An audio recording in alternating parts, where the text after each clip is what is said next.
నిన్న ఈ ట్రంప్ నిజంగా ఏం చేస్తాడు నాకు అర్థం కాదు బ్రదర్. ఐ మీన్ కంప్లీట్గా అంటే ఏముంటాడో నాకు అర్థం కాదు. ఇట్లా ఉంటాడు ఎగురుతాడు, కూర్చుంటాడు, ఎరుగుతాడు. అది ఏందో అర్థం కాదు. ఒక టైం సందర్భం అంటూ ఏముండదు. ఎప్పుడన్నా ఎరాటిక్గా మనుషులు అప్పుడప్పుడు చేంజ్ అవుతారు, కానీ మనోడు ఫ్రీక్వెంట్గా చేంజ్ అవుతాడు చూడు. అది మళ్ళా నార్మలా లేదా ఇట్స్ అన్ అబరేషనా నాకు అర్థం కాదు. ఫ్రెండ్స్, ఇవాళ మీకు నేను ఒక హుక్ చెప్పింది అనుకో. ఇవాళ సముద్రాల మీద ఒక పెద్ద వింతైన ఘట్టం జరిగింది. ఆల్రెడీ మీరు చూసి ఉంటారు. వింతైన ఘట్టం ఏంది గిరీష్ అని చెప్తే, అమెరికా ఒక శాంక్షన్స్ పెట్టింది రష్యా మీద. కరెక్టే. ఆ శాంక్షన్స్ని ఎవడెవడైతే ఫాలో అవుతున్నాడో లేకపోతే ఉల్లంఘిస్తున్నాడో వాళ్ళ మీద దోస్తానా చేస్తున్నారు, లేకపోతే ఉల్లంఘించిన వాళ్ళ మీద వీళ్ళు రాజ్యాంగంగా ఏదో యుఎస్ ప్రకారము యాక్షన్ తీసుకోనికి ప్రయత్నం చేస్తారు, యుఎస్ పాలసీ ప్రకారం. అంటే వీళ్ళు ఒక ప్రపంచానికి వీళ్ళే దిక్సూచి అని అన్నట్టు మాట్లాడే ఒక దిక్సూచిలాగా ప్రయత్నం చేస్తుండ్రు. ఆల్ ఆఫ్ ది సడన్ ఇప్పుడు నేను మీకు చెప్పింది అనుకో, ఇవాళ సొమాలియన్ పైరేట్స్ అని అంటే సముద్రపు దొంగలు, గజ దొంగలు అని అంటాం కదా మనము, సముద్రపు గజ దొంగల లెక్క ఇవాళ అమెరికా వాళ్ళు తయారైనరు అని అంటే, అది కూడా ఒక అమెరికన్ ఆర్మీని పెయింట్ బ్రష్ ఇచ్చి పెయింట్ వేసే లేబర్ల లెక్క తయారు చేసిన ఘనత ఇవాళ ట్రంప్కి కైవసం అయిపోయింది. మీరు వింటుంది కరెక్ట్. ఇవాళ సొమాలియన్ పైరేట్స్కి కాంపిటీషన్గా అమెరికన్ ఆర్మీ పైరేట్స్ దిగినరు సముద్రంలల్లా అని చెప్పి రాజకీయ నిపుణులు మాట్లాడుకుంటారు. ఇవాళ అదే చిత్రగుప్తులో మనం చిట్టా చెప్తాం. నెక్స్ట్ వరల్డ్ వార్ అనేది ఫ్రెండ్స్ ఎక్కడనో భూమి మీద జరుగుతలేదు. నెక్స్ట్ వరల్డ్ వార్ అనేది ఎక్కడ ఏదో గాళ్ళల్లో ఫ్లైటర్ జెట్లు వస్తలేవు. నెక్స్ట్ వరల్డ్ వార్ అనేది దానికి నాంది వలికింది అమెరికా. అది మన సముద్రాల మీద ఆల్రెడీ మొదలైపోయింది.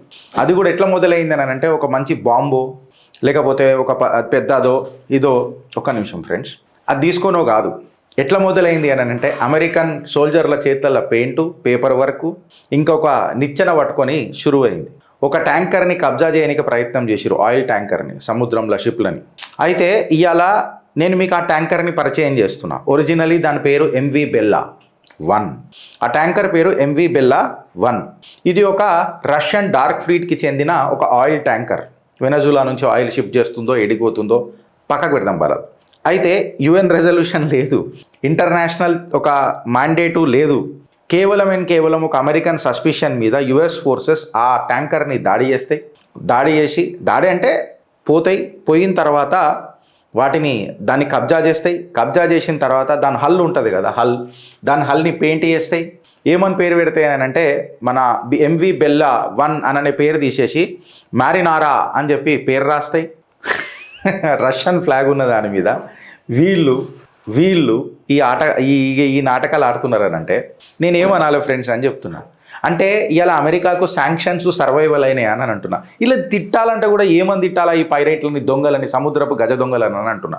వెన్ ఐ సే సముద్రపు గజ దొంగలు అని, అమెరికా అన్ని లైన్స్ క్రాస్ చేసింది. ఇలా ఈ షిప్ ఏమన్నా వెనజులా దగ్గర దొరికిందాలే కాదు, అమెరికా వాటర్లలో దొరికిందాలే కాదు. ఎక్కడ దొరికింది అంటే 190 nautical miles south of Iceland దగ్గర దొరికింది. ఇది US వాటర్సా? కాదు. ఎవడన్నా టెరిటోరియల్ ఏరియాలలో ఉందా? లేదు. ఇన్ఫ్యాక్ట్ చెప్పాలనంటే ఇది అంతర్జాతీయ నీళ్ళల్లో ఉన్నది, ఇంటర్నేషనల్ వాటర్స్లలో ఉన్నది. అక్కడ US నేవీ సీలు పోవడం ఏంది? ఎవడు కన్సెంట్ లేకుండా రష్యన్ ఫ్లాగు, రష్యన్ షిప్ అని తెలిసిన తర్వాత UNSC UN security council authority లేకుండా షిప్ని సీజ్ చేయడము అనేది చరిత్రలో ఒక ఏమంటారు, చెదలబట్టిన చరిత్రకు నాంది వలికినట్ట కాదా? మీ కమెంట్ రూపంలో చెప్పురి ఫ్రెండ్స్. ఇవాళ రష్యా కూడా వాళ్ళు మాట్లాడిన మాటని నిజంగా ప్రపంచం మొత్తం ఒక గంభీరంగా చూస్తుంది. పెట్టుకుంది ఎవరితోనో కాదు, వ్లాదిమిర్ పుతిన్తో, రష్యాతో. పోరగల మజాక్ కాదు. అని ట్రంప్ రష్యాని వెనజులా అనుకుంటే ఇక ఆయనంత పిచ్చోడు ఎవడు లేడు ఇక భూమి మీద. ఎంటికలే ఉంటాయి, వేరే దగ్గర మొలిసే ఎంటికలు వేరేనే ఉంటాయి. అర్థం చేసుకోవాలి, ఏది వెనజులా ఏది రష్యా. నీ మూతబరి ప్రతి దగ్గర నడవదు. రష్యా ఏమని అన్నదంటే, రష్యా గట్టిగా ఏం మొరలలే, రష్యా పెద్దగా డిటరెన్స్ పాస్చర్ కూడా ఏం పెట్టలే. రష్యా సింపుల్గా ఒకటే మాట అన్నది, ఇది పైరసీ. వీళ్ళను ఒక గజ దొంగల లెక్క చిత్రీకరించి పడేసింది ఇంటర్నేషనల్. సొమాలియన్ పైరేట్స్కి ఫ్యాక్ట్గా చెప్తూ ఇలా చిత్రగుప్తుల నేను అంటున్నా ఫ్రెండ్స్, సొమాలియన్ పైరేట్స్కి ఎవడన్నా కాంపిటీషన్ దిగిండు అంటే ట్రంప్ నేతృత్వంలో అమెరికన్ సోల్జర్లు ఇలా దొంగలలాగా వ్యవహరిస్తున్నారు, పెయింట్ బ్రష్లు పట్టుకొని పెయింట్లు వేస్తున్నారు అని అంటే ఇది అమెరికన్ సోల్జర్కి సిగ్గు కాదా? ఏదైతే అమెరికన్ సోల్జర్ గర్వపడతాడో ఆ అమెరికన్ ట్యాగ్ చూసి అక్కడ I'm the super power and I represent the super power of A country అని చెప్పి అనుకుంటాడు చూడు. వాళ్ళకు నిజంగా చెప్పాలంటే ఎంత సిగ్గైందో ఈ ట్రంప్ చేసే దాని మీద. ఒక లీగల్ అక్యూజిషన్ చేసింది మన రష్యా. ఏందనంటే అన్క్లాస్ అని ఉంటుంది, united nations convention of law of the state, UNCLOS. వాళ్ళు ఛానల్లో నిన్న చాలా మాట్లాడినాయి, రాత్రింబగలు దీని మీద కథనాలు నడిపినాయి. రష్యా మీద మన అమెరికా దాడి అని చెప్పి కూడా నడిపినరు. But fact of the matter ఏందనంటే ఈ UNCLOS when we study I mean దగ్గర డీప్ చీల్చుతాం ఇక డేటాని. UNCLOS united nations convention of law of the sea అంటే ఇది జనరల్గా షిప్పులను కాపాడనీకే యూజ్ చేస్తారు. ఎందుకు అని అంటే ఇంటర్నేషనల్ వాటర్స్లల్లో ఎవడెవడైతే పైరేట్స్, పైరసీ, ఈ స్లేవ్ ట్రేడ్ ఏదైతే ఉంటుందో, స్టేట్లెస్ వెజిల్స్ ఏవైతే ఉంటాయో, కోన్కిస్కా గొట్టం, దానికి అమ్మ నాయన ఎవరు ఉండరు చూడు, ఈ పైరేట్లలోకి వచ్చి దీన్ని కాపాడనికే ఈ అన్క్లోస్ యూజ్ చేస్తారు. మళ్ళీ ఎంవి బెల్లా 1 అనేది రష్యన్ ఫ్లాగ్ ఉన్న షిప్. దీని మీద వీళ్ళు పోయి ఆపడం అనేది ఒక మూర్ఖత్వపు లక్షణమా కాదా మీరు చెప్పురి ఫ్రెండ్స్. అంటే ఇవాళ తన ఎకానమీని కాపాడుకోవడం కోసం అమెరికా ఇవాళ పైరేట్ల లెక్క మారిందా, దొంగల లెక్క మారిందా? జర మీ కమెంట్ రూపంలో జర చెప్పురు ఫ్రెండ్స్ దయచేసి ప్లీజ్. సొమాలియన్ పైరేట్స్కి ఇలా కాంపిటీషన్ ఇస్తుంది అమెరికా, అందుకే నేను అమెరికన్ పైరేట్స్ అని చెప్పి పెట్టిన. దానికి నేతృత్వం వహిస్తున్న గజ దొంగ ట్రంప్. ఇప్పుడు నాల్కోస్ అనే ఒక విషయం మాట్లాడితే, ఏదైతే షిప్ పెద్ద పెద్ద సముద్రాలలో తిరుగుతుంటుందో అక్కడ ఆ ఒక జెండా ఒక రష్యన్ షిప్ అని తెలిసిన తర్వాత, అంటే వేరే ఇప్పుడు రష్యా షిప్ అని తెలిసిన తర్వాత అమెరికాడు పోయి దాని మీద పెత్తనం చేయగలుగుతాడా? ఇదే అన్క్లాస్. ఇప్పుడు వేరే ఫారెన్ మిలిటరీని పంపించి ఆ షిప్పుని సీజ్ చేసే అంత గలిస్తనం చేయగలుగుతారా? 168 కంట్రీస్ ఈ అన్క్లాస్ని సైన్ చేసినాయి. అఫ్కోర్స్ అమెరికా దాన్ని రాటిఫై చేసిందా లేదా, that's a second different subject. But 168 countries దీన్ని యాక్సెప్ట్ చేసినాయి ప్రపంచ దేశంలో మొత్తంలో, ఇంక్లూడింగ్ ఇండియా. అయితే ఇది ఒక దొంగల షిప్ అనో, లేకపోతే దానికి అమ్మ నాయన ఎవరు లేరు, స్టేట్లెస్ షిప్ అనను, లేకపోతే స్లేవ్ ట్రేడ్ అనను, ఇట్లాంటిది ఏదైనా ఉంటే నువ్వు దాన్ని సీజ్ చేసినావు అని అంటే ఒక ముచ్చట ఉన్నది, చక్కదనం ఉన్నది. ఎంవి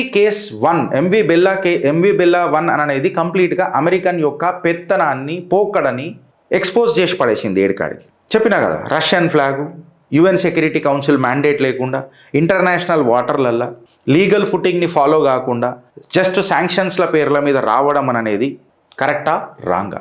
అంటే నాల్కోస్ అనేది ఎందుకు పెట్టారు చెప్పాలనా ఫ్రెండ్స్? నాల్కోస్ అని అనొద్దు కానీ యుఎన్ క్లాస్ అని అంటారు దాన్ని, యునైటెడ్ నేషన్స్ ఎక్సెట్రా ఇప్పటిదాకా మనం మాట్లాడినాం. ఈ అన్క్లాస్ ఏదైతే అగ్రిమెంట్ ఉందో ఇది షిప్పులను లూటీ చేయకుండా సముద్రాల మీద రక్షణ చేయనీకే పెట్టుకున్న ట్రీటీ. చైనా గేమ్లోకి ఎంటర్ అయింది ఫ్రెండ్స్. చైనా డైరెక్ట్గా రష్యాని ఏం డిఫెండ్ చేయలే, బట్ ఎమోషనల్గా క్లియర్ కట్గా ఒక ప్రెసిడెంట్ క్రియేట్ చేసింది. ఎట్లా అంటే యూనిలేటరల్ శాంక్షన్స్ అని అంటే ఇంటర్నేషనల్ లానా, ప్రపంచానికి నువ్వు దిక్సూచివా, నువ్వు చెప్పినట్టు నేను వినాలనా, నువ్వు శాంక్షన్స్ పెడితే అది ఇంటర్నేషనల్ లా అవుతుందా, యుఎన్ఎస్సి మ్యాండేట్ ఉందా, యుఎన్ఎస్సి మ్యాండేట్ లేకుండా ఇదంతా చేయడం అనేది ఇల్లీగల్ ఎన్ఫోర్స్మెంట్ కాదా అని చెప్పి చైనా ఒక ఇండైరెక్ట్గా స్టేట్మెంట్ ఇచ్చింది. మళ్ళీ ఇది యుఎన్ చార్టర్ ప్రిన్సిపల్స్కి విరుద్ధం కాదా? ఇవాళ నువ్వు అమెరికాని చేసినావు, రేపు ఇంకో కొన్ని దేశాన్ని చేస్తావు. ఇది కేవలం ఆయిల్ మీద కాదు నువ్వు చేసేది, సముద్రాల మీద పెత్తనం చెలాంచనీకి ప్రయత్నం చేస్తున్నావు ట్రంప్ అండ్ అమెరికా అని చెప్పి చిన్నగా చైనా తన మాట చెప్పకనే చెప్పింది. భారత్ ఏం చేసిందో కూడా నేను చెప్తా, నెక్స్ట్ చిట్టాలో ఉన్నది. సెక్యులర్ బ్రిగేడ్లకు అందరికీ ఇవాళ డగడగడగడగడ కొట్టుకోవాలి ఏడికాడికి. దాని తర్వాత ఏదైతే ఇవాళ యూక్రెయిన్ ఏదైతుందో ఒక లార్జర్ శాంక్షన్స్ రష్యా మీద పెట్టి కంప్లీట్గా ఆట ఆడుకున్నది. వెస్టర్న్ కంట్రీస్ అంతా రష్యా మీద ఆట ఆడుకున్నారు. ఏమని ఆడుకున్నారు అని అంటే, రష్యా మీద పెత్తనం చేసి శాంక్షన్స్ చేస్తే, రష్యన్ ఆయిల్ ఎవడు కొనకపోతే, రష్యన్ ఆయిల్ రెవెన్యూ దెబ్బతింటే, గ్లోబల్ ఎనర్జీ ఫ్లోలు కొంచెం రష్యాకి ఎఫెక్ట్ పడితే కంప్లీట్గా ఈ రష్యా అనేది ఎకనామిక్గా కొలాప్స్ అవుతుంది అని చెప్పి అనుకున్నారు. అయితే ఇప్పుడు వీళ్ళ శాంక్షన్స్ అయ్యి వీళ్ళకు పెద్దగా తిప్పికొట్టినాయి. ఎందుకు అని అంటే, ఏదైతే అమెరికా ఇలా చేసిన కథకు వెస్టర్న్ షిప్పుల మీద ఇన్సూరెన్స్ అనేది పెరిగిపోయింది, పోర్ట్ల మీద ఇన్సూరెన్స్ మీద. ఎవడో వస్తాడు ఇంటర్నేషనల్ వాటర్స్లలో సీజ్ చేయడానికి ప్రయత్నం చేస్తాడు. మళ్ళీ నేను ఓ వ్యాపారవేత్తని, నాకు షిప్ ఉన్నది, నేను దాన్ని ఎడికనో ట్రాన్స్పోర్ట్ చేస్తున్నా. ఇంటర్నేషనల్ వాటర్స్కి వచ్చిన తర్వాత ఎవడో వచ్చి పెయింట్ వేసేసి జెండా వేసి నేను సీజ్ చేసినా అని అంటాడు. అది సూపర్ పవర్ కాబట్టి నేనేం చేస్తా, పోదేవని నేను ఇన్సూరెన్స్ క్లెయిమ్ చేసుకుంటలే అని అంట. మళ్ళీ ఇన్సూరెన్స్ క్లెయిమ్ చేసుకుంటానన్నప్పుడు నా ప్రీమియం పెరగదా ఇక ఇంత రిస్క్ ఉన్నప్పుడు? అంటే ఇది గ్లోబల్ ఎకనామిక్ ఇంపాక్ట్ ఏ రకంగా పడుతుందో చూసుకోను ఒకసారి. అయితే రష్యా దీనికి అంత భయపడ్డదాని అంటే ఏం కాలే, ప్రిపరేషన్ తయారు చేసుకుంటూ వచ్చింది. దీన్ని ఒక ఎకనామిక్ వార్ఫేర్ లెక్క చిత్రీకరించింది. కంప్లీట్గా. ఈడికి ఆగిపోయిందా లేక ఈడికి ఆగలే. ఇప్పుడు శాంక్షన్స్ అనేటివి నిజంగా చెప్పాలని అంటే ఏ రకంగా రష్యాకు హెల్ప్ చేసినాయా లేకపోతే మళ్ళీ క్రిటికల్గా రష్యాకి అగెన్స్ట్గా పనిచేసినాయా చూద్దాం. అమెరికా ఇంకా వాళ్ళ దోస్తులు మెల్లగా ఎస్కలేట్ చేసిర్రు. ఎట్లా చేసిర్రు అని అంటే ట్యాంకర్లు క్రూలను డీటైన్ చేసుడు, కామర్స్ను ఒక కాంట్రాబ్యాండ్ లెక్క ట్రీట్ చేసుడు, మ్యారిటైమ్లో సీజ్ చేసుడు. రష్యా క్లియర్ కట్గా చూస్తుంది, డాక్యుమెంట్ చేస్తుంది, వెయిట్ చేస్తుంది. నిన్న చింగారు అంటించింది. చింగారు ఎట్లా అంటించింది అని అంటే ఇవాళ అమెరికా అనేటోడు అద్దంలో ముఖం చూసుకోవాలా ఆడు చేస్తున్న కథలకు. ఎందుకు అని అంటే ఒక అమెరికన్ షిప్ రష్యన్ ట్యాంక్తో కూడా కొలైడ్ అయినప్పుడు రష్యా దీన్ని యాక్సిడెంట్ అనలే, ఇది క్రైమ్ సీన్ చేసి పడేసింది. క్రైమ్ సీన్ చేసేసిన తర్వాత రష్యా ఏం చేసిందంటే రష్యా యొక్క రెస్పాన్స్ ఏమని ఉండే అంటే బ్లాక్ సీల, బాల్టిక్ అప్రోచెస్ల, ఆర్కిటిక్ రూట్లల్లో రష్యన్ ఫోర్సులు నిన్న ఒక ఎల్ఎన్జి క్యారియర్లు, ఆయిల్ ట్యాంకర్లు, అమెరికా యొక్క దోస్తులు, అమెరికా యొక్క ఆపరేటెడ్ వెజల్స్ని అంటే 12 కమర్షియల్ షిప్లను, 40 రష్యన్ నావల్ యూనిట్స్ యాక్టివేట్ అయ్యి 3 బిలియన్ల అసెట్లను డైరెక్ట్గా రిటాలియేషన్ చేసి ఒక స్ట్రాటజిక్ సిమెట్రీ చూపించేసింది. వ్లాదిమిర్ పుతిన్ వెస్ట్ మొత్తం కంప్లీట్గా ప్యానిక్ వచ్చేసింది. మిత్ కొలాప్స్ అయిపోయింది. ఒక నాటకాల బూటకం ఉండే చూడు అమెరికాది, అది కొలాప్స్ అయిపోయింది. కమర్షియల్ షిప్పింగ్ న్యూట్రల్ అనే ఆట ఇప్పుడు పోయింది. ఇప్పుడు షిప్పింగ్ అనేది ఒక బ్యాటిల్ ఫీల్డ్ అయిపోయింది సముద్రంలలో. ఇన్సూరెన్స్ రేట్లు పెరిగిపోయినాయి.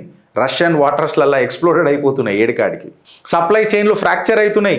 రూట్లు అసలు ఏం జరుగుతుందో తెలుస్తలేదు.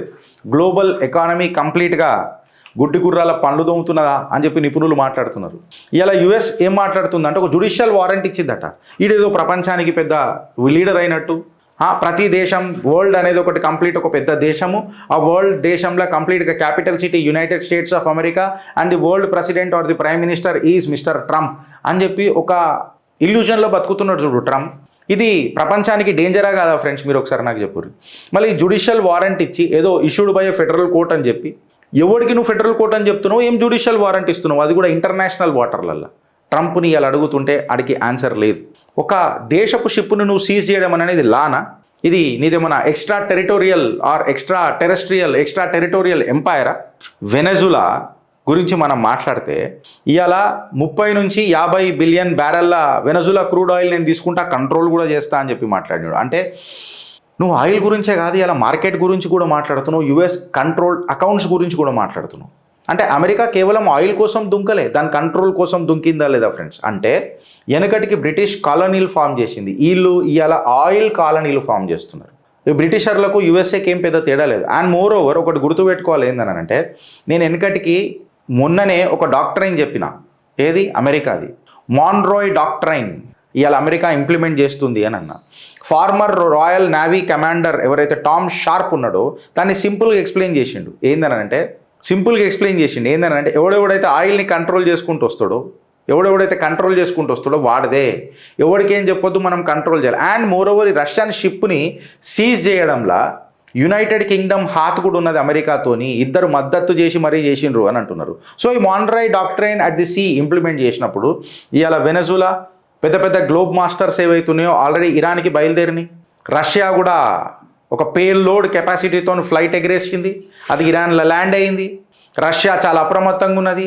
చైనా బుల్లెట్ ఫైర్ చేయకుండా రష్యా షోల్డర్ మీదకి చూస్తున్నది. భారత్ అబ్జర్వ్ చేస్తూ కూర్చున్నది. రష్యా ప్రపంచాన్ని గడగడలాడిస్తున్నది. నువ్వు శాంక్షన్స్ ఫోర్స్తో ఎన్ఫోర్స్ చేస్తే అది మేము కూడా అదే ఫోర్స్తోని రివర్స్ చేస్తాం రా అని చెప్పి ఒక హెచ్చరిక జారీ చేసింది. ఎప్పుడైతే నువ్వు షిప్పులను సీజ్ చేస్తావో నీ షిప్పులని నేను ఆర్థికంగా సీజ్ చేస్తా, ఆలోచించి సీజ్ చేస్తా. పోలార్ బేర్ దాడికి దిగింది, మళ్ళీ బాల్ట్ ఈగల్ పోలార్ బేర్ని ఎత్తగలుగుతుందా అని అనేది ట్రంప్ చెప్పాలా. గ్రిజ్లీ బేర్ నిలబడ్డదాడ వ్లాదిమిర్ పుతిన్ రూపంలో.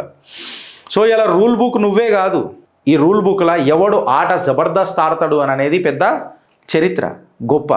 ఇప్పుడు మనం పుతిన్ దగ్గర ఇట్లా మాట్లాడితే ఇలా ఎవడు లీగల్గా డిఫైన్ చేస్తున్నాడు, ఎవడు ట్రేడ్ని కంట్రోల్ చేయనిక చూస్తున్నాడు, సోవరెనిటీ ఎవడిది పోయి ఎవడు గెలుకుతున్నాడు, అమెరికానా పుతినా?